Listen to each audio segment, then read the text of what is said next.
Hello world, this is Badassatron bringing you LEGO Transformers, Revenge of the Fallen, Megatron.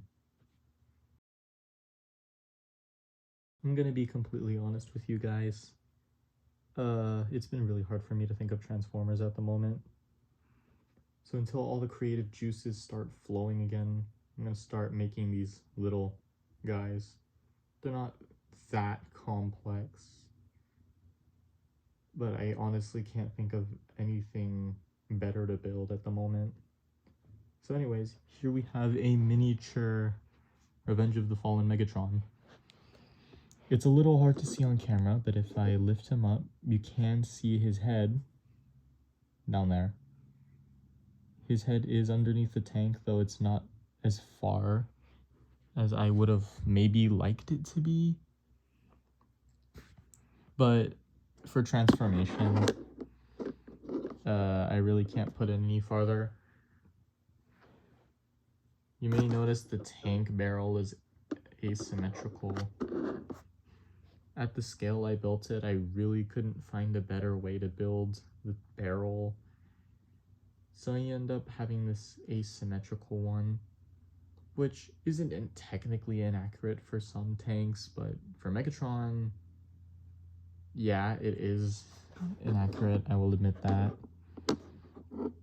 He does have 4 treads, but because these are on anti-studs, I can't actually use tread pieces, so they're just upside down bricks. And that may be a little bit abstract to some people. And for a size comparison to show you how small he really is, here he is with the minifigure. And yeah, this guy's really tiny. The transformation, just like the build itself, is incredibly simple. We are going to take the top of the tank, just lift it up like that for now. The back treads will fold back a little along with the head, just to give enough clearance to rotate that entire assembly around. We can flip the head down. The front treads will flip out, rotate 100 degrees, and come back in to form some legs. The back treads right here assembly will rip off, please. The rear treads right here will rotate. He fell. Will rotate around and just kind of go against his back.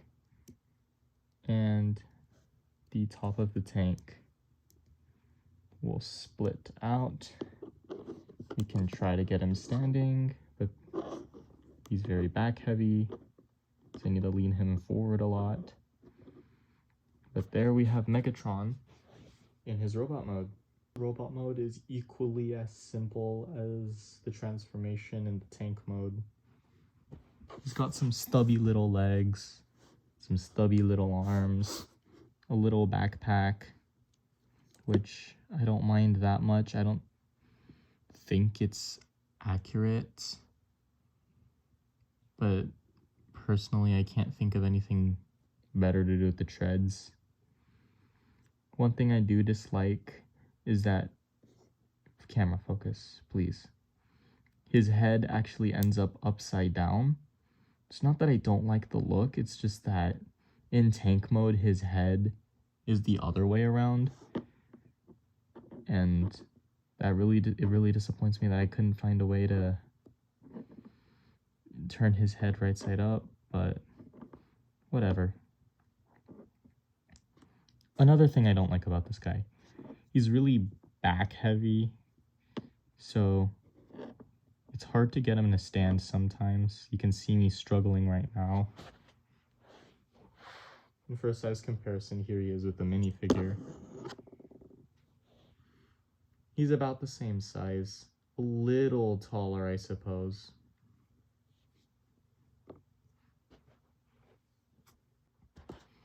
Now, I really didn't give Megatron any articulation for the sake of articulation, so it's very limited.